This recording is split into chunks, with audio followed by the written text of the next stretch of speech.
ആലപ്പുഴയിൽ വാഹനാപകടത്തിൽ മരിച്ച പാലക്കാട് സ്വദേശി ശ്രീദീപ് വത്സന്റെ സംസ്കാര ചടങ്ങുകൾ ചന്ദ്രനാർ ശ്മശാനത്തിൽ നടക്കുകയാണ്. ഇപ്പോൾ സച്ചിൻ ചേരുന്നു. സച്ചിൻ, എപ്പോഴാണ് മൃതദേഹം അവിടേക്ക് കൊണ്ടുവന്നത്? മറ്റു വിശദാംശങ്ങൾ.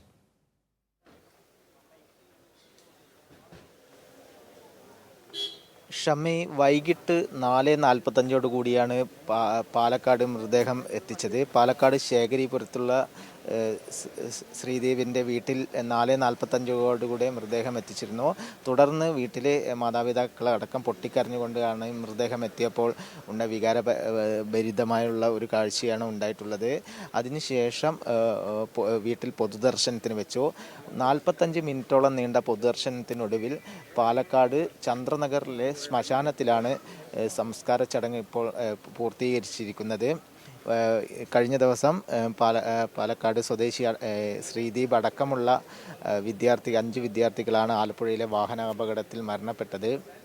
പാലക്കാട്ടുകാരുടെ പ്രിയപ്പെട്ടവനായിരുന്നു ശ്രീദേവ്. കാരണം കായിക രംഗത്തൊക്കെ മികച്ച മുന്നേറ്റമുള്ള ഒരു വ്യക്തിയായിരുന്നു. അതേപോലെ തന്നെ പഠന മികവിലും നല്ല ഒരു മുന്നേറ്റമാണ് ശ്രീദേവ് കാഴ്ചവെച്ചിരുന്നത് എന്നാണ് നാട്ടുകാരടക്കമുള്ള ആളുകൾ വ്യക്തമാക്കിയിട്ടുള്ളത്. കാരണം MBBS പരീക്ഷ 2ാം തവണ എഴുതിയ എൻട്രൻസ് പരീക്ഷയിൽ തന്നെ MBBS കരസ്ഥമാക്കി. അതിനുശേഷമാണ് ആലപ്പുഴയിൽ തുടർ വിദ്യാഭ്യാസത്തിനായി ശ്രീദേവ് പോയിട്ടുള്ളത്.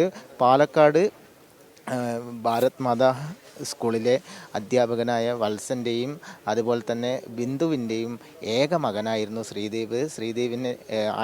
ശ്രീദേവായിരുന്നു ഈ കുടുംബത്തിൻ്റെ ഏക ആശ്രയം. ആ മകനെയാണ് ഈ കുടുംബത്തിന് ഇപ്പോൾ നഷ്ടപ്പെട്ടിരിക്കുന്നത്.